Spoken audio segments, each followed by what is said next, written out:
So let's touch on the Jets. So, it's funny. New York wins on the road 24-17 over the Titans, gets their first win of the season and the first win in the Aaron Rodgers era. And Aaron's numbers, listen, they're not going to blow you away. To me, the numbers doesn't tell the story on Aaron Rodgers. We can pull them up here. Aaron Rodgers' numbers yesterday, 18 for 30, right, 176 yards, 2 tuds. Pass rating of 98, pretty good. The QBR 46, close to average, not terrible. So it's amazing. I was watching the media coverage of the Jets this morning, and I could not help but just step back and say, did we watch the same game? Did we watch the same game? Because there were a number of factors, just like in the game against the San Francisco 49ers, when everybody, they'll be fine. San Francisco's better. Yeah, but I thought the Jets were talked about in a similar context of the Niners in the sense that, hey, if they could put it together, this team could not only win the AFC East, dare I say they could challenge the Chiefs for the AFC. They could go toe-to-toe with Joe Burrow and the Bengals, Josh Allen and the Buffalo Bills, C.J. Stroud and the Texans. Doesn't matter. Lamar Jackson and the Ravens. They could take them. That's obviously not true. So let's start with the offensive side of the ball, because that to me was by far the biggest concern, even for Jets, Jets supporters, Jets fans and supporters. The offense was the biggest question mark. Like, we appear to think, the defense could be great, more on them later. But offensively, my case was, well, let's see. They have one elite receiver. Breece Hall is really good. An old quarterback off an Achilles who hasn't been great in 3 years, and the worst offensive coordinator in the NFL. Yeah, that doesn't sound like it's going to work long term. And it's not. So Nathaniel Hackett, here's what we know about NFL games. Here's what we know, is that the first 15 plays or so are all scripted. You come out, you work throughout the entirety of the week leading up to the game. Here's what we're going to run. Here's what we're going to try and do to be able to set the tone. And if we execute them well, we'll ride that momentum to a W. First 15 plays for every NFL team, ask any coach, they're all scripted ahead of time. This is what we're running in this situation, and then we'll let the game come to us. We'll make halftime adjustments. That's how it works. What do the Jets do in their first 15 plays? Or really their first 3 drives of the game, which was more like 12 plays. Punt, 1 first down in those drives. For context, the Jets were they're one of 15 teams. We'll obviously have a winner tonight, we assume, between the Falcons and Eagles. Jets were one of 15 teams that won a game in week 2.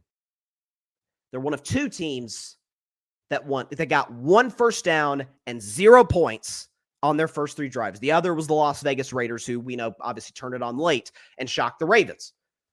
So 1 first down, 3 punts on the first 3 drives to the New York Jets. By the way, in that stretch where they cannot get anything going offensively, and by the way, the Titans have a good defense. I don't want to shortchange them. Tennessee's got some players on that side. But the problem is the Titans offense has pieces, but has one of the worst quarterbacks in the game in Will Levis, who, if not for a bonehead decision for which his coach ripped him to shreds. I've never seen a coach rip a quarterback after a game the way that Callahan ripped Will Levis. It was unbelievable, and he was ripping him during the game. If not for a just WTF mistake by Will Levis, Titans go up 14-0. And given the Jets' lack of explosiveness offensively, we think we're coming back from that. In a situation where, despite all that, the Titans still were in a position to tie or, with a 2-point conversion, win the game. That's number 1. Number 2, Aaron Rodgers is, he validated everything I said. He's washed. Well, Bryson, he can still. I mean, some of those throws he made to Garrett Wilson especially he made one in the 4th quarter down the right sideline. Beautiful throw. Did I ever say Aaron Rodgers couldn't throw a football? I think that would be the most audacious statement I've ever made in the history of carving it up.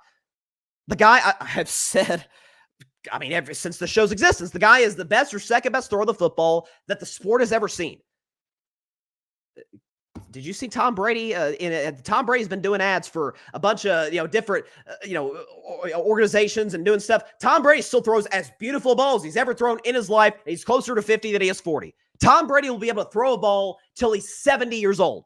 Dan Marino can still sling it. Aaron Rodgers, my questions about Aaron was never, boy, I'm not sure he can throw the football anymore. That was never it. The question was, well, let's see, age. He's 40 going on 41 this year. He's coming off the single worst injury that a quarterback, or really athlete, worst lower body injury that an athlete can suffer, the Achilles. He suffered that at age 39. And, oh, by the way, he has not thrown for 300 yards in 3 years and has not won a playoff game in 4 years. Did you watch him yesterday? Oh, he was delivering those beautiful throws. But did you see those times in the pocket when on the left side of that offensive line, Aaron would pump, look for his first read. And if his first read wasn't there, you see there was one play, 2 plays where he kind of flinched, looked behind him like, ooh, he looked a little jittery in the pocket. Now, that may subside. Here's what won't. He's now immobile. He's basically Jared Goff or Tua when Tua's healthy. He's basically a pocket guy now. And part of what made Aaron so great, he could make throws from the pocket, and he did yesterday. But what made Aaron Rodgers so great, so special, so legendary, one of the 10 greatest that's ever done it, is the plays he made out of the pocket at his time in Green Bay. Few humans in the world can make them. Few humans in the world can make them. He can make the throws. He just can't get out of the pocket to make them. I don't know if it's because he doesn't trust his Achilles. I don't know if it's just, hey, he's 40 years old and 40-year-old quarterbacks are not supposed to be making plays out of the pocket. So let's see. The Jets' offense is uncreative. They did nothing the first 3 drives, which that matters. First 15 plays are scripted and couldn't execute on any of them. There's no pre-snap motion, which in today's NFL is archaic. It reminds me of the Matt Canada Steelers offense. Difference was Kenny Pickett, Aaron Rodgers. I think I'll take Aaron, but basically the same offense. Not creative. Aaron's old, can't move the way he used to, is jittery in the pocket. And oh, by the way, their defense is an issue.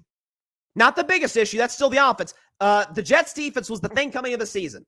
Well, they can hang their hat on that. If Aaron's having a bad day or the offense maybe can't get things moving, the defense can keep him in games. Well, let's see. They gave up 30+ to the Niners. If not for a fumble by Will Levis, they would have trailed 14-0 to the darn Titans. And they just suffered 2 key injuries. C.J. Mosley was carted off the field, and Jermaine Johnson suffered a season-ending injury. So that's 2 of their key guys. God, praying for Jermaine Johnson. He's able to heal soon. That sucks. And knock on wood, praying for C.J. Mosley. He gets back sooner rather than later. But that's 2 of your best defensive players gone. Out of the lineup.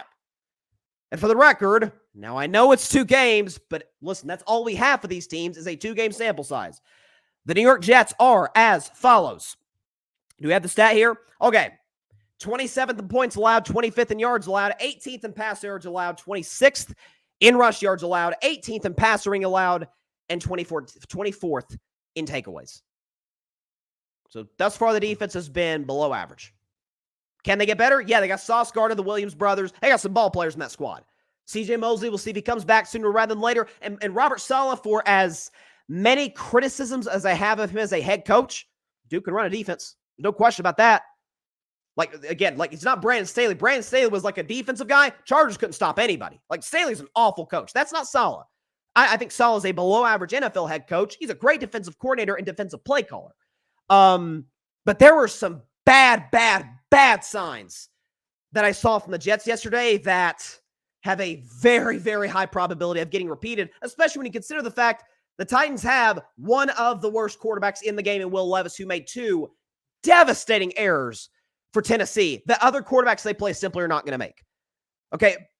I mean, Brock Purdy didn't make them the first game they played. Josh Allen, mostly those are Josh Allen self-inflicted plays. Those aren't really Jets force plays. Okay. Any of the quarterbacks, any of the great players that they play in the rest of the regular season, not going to make the mistakes that Will Levis make. It's kind of why the Chicago Bears were able to escape with the W last week. So listen, I know everybody's high on the Jets. Jets fans have been through it, man. As a franchise, as a fan base, they've the longest playoff drought by far in the NFL. Haven't made the playoffs since 2010. But this old quarterback off an Achilles hasn't been good in 3 years and looks jittery in the pocket. And we've never seen that from Aaron Rodgers. O-line, by the way, the O-line got better, but it's still not special. Receiving core, we know Mike Williams, knock on wood for him, but has an injury history. Running game, Breece Hall, solid. OC's awful. Defense has regressed. But yeah, they're going to win the AFC East. They're going to be a playoff team. I don't see it. That had all the makings of a 7-win team. All of the makings. Thanks so much for watching the show on YouTube, and be sure to go click that big red subscribe button and check out the other clips and full shows from Carving It Up Live, as well as our other incredible content creators here on the Grid Network.